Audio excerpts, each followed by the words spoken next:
Hello everyone, I'm your host Hildah Anyango and welcome to another episode where we discuss all things mental health.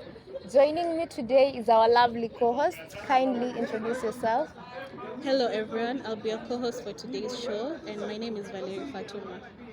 So, on today's episode, we'll be having a discussion on the stereotypes and the stigma around mental health. And I feel like there's a lot of stereotypes out here where you find that there are some of the setbacks that are keeping us back from actually reaching the goal of raising mental health awareness and having more people opening up about their struggles. What are some of the stereotypes you've come across that are surrounding mental health?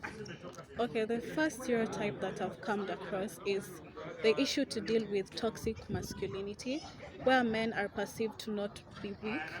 They're not supposed to be seen crying or seeking advice or You find that even there are so many people who are saying that men are not even allowed to get depressed. Like that is exactly. something they leave for women. You're not supposed to express your emotions. You find that that is a stereotype that is setting us back. You find that men are now not feeling like they can open up or they can even seek help when they're struggling with those Yeah, issues. exactly. They are normally seen to be on the top most of the time, so they are not supposed to be seen down, being at their downside at any point.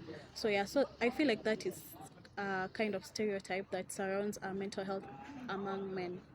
Another major stereotype that I've come across is the idea that depression and mental health issues are something that is reserved for the rich.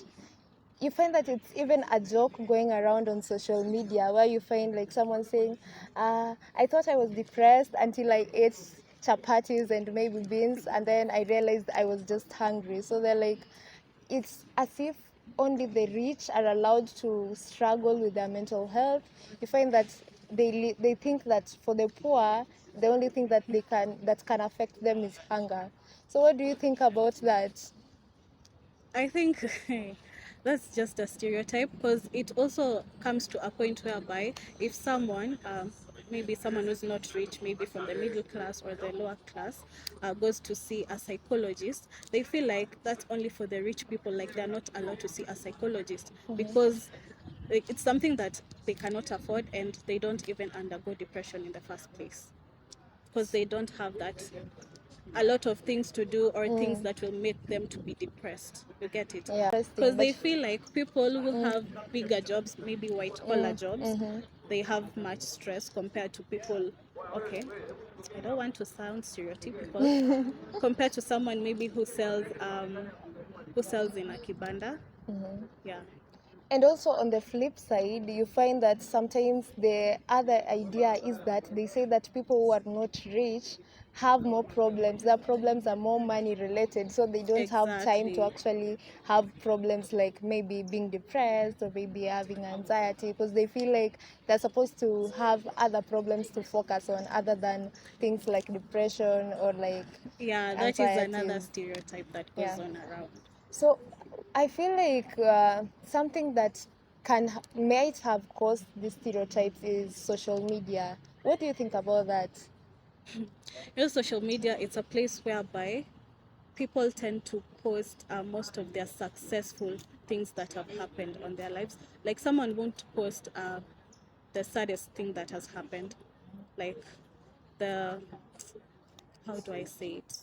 They won't post like the things that they've gone through to be The where. bad side of life or the struggles Exactly. of life. So when someone tries to compare their lives to someone that they see online, and maybe at the moment they are not in a position to finance that kind of life, they sort of end up becoming depressed.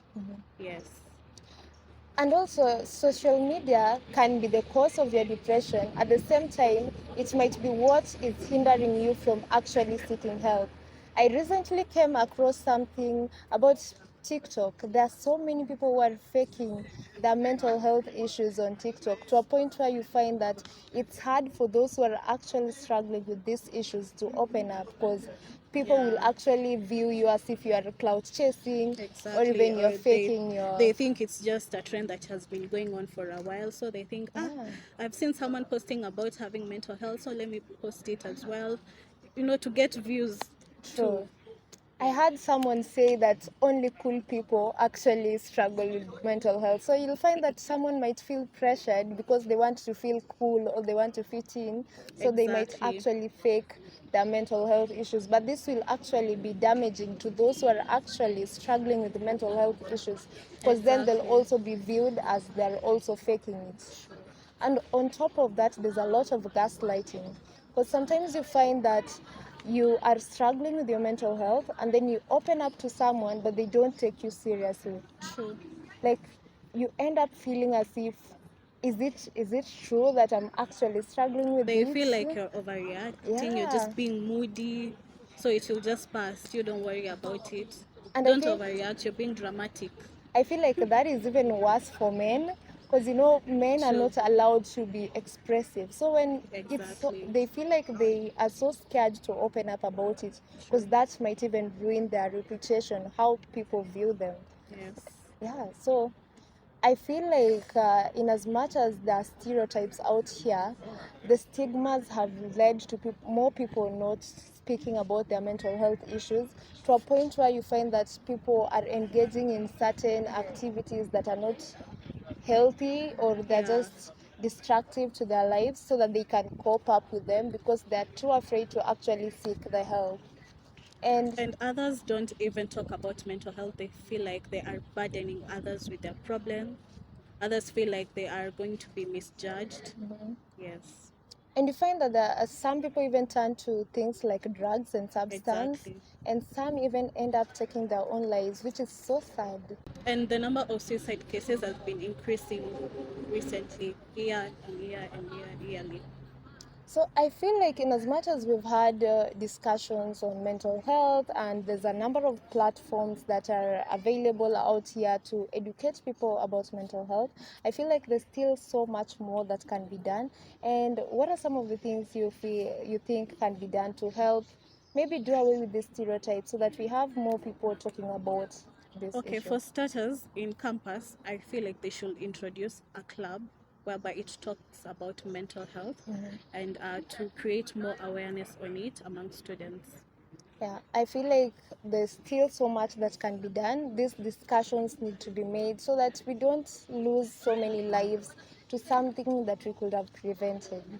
Yeah, that is it for today's episode. I hope you enjoyed watching. Once again, I am Hildah Anyango, your host, and this is my co host. Valerie, Fatuma, thank you for watching. Until next time, Bye. bye.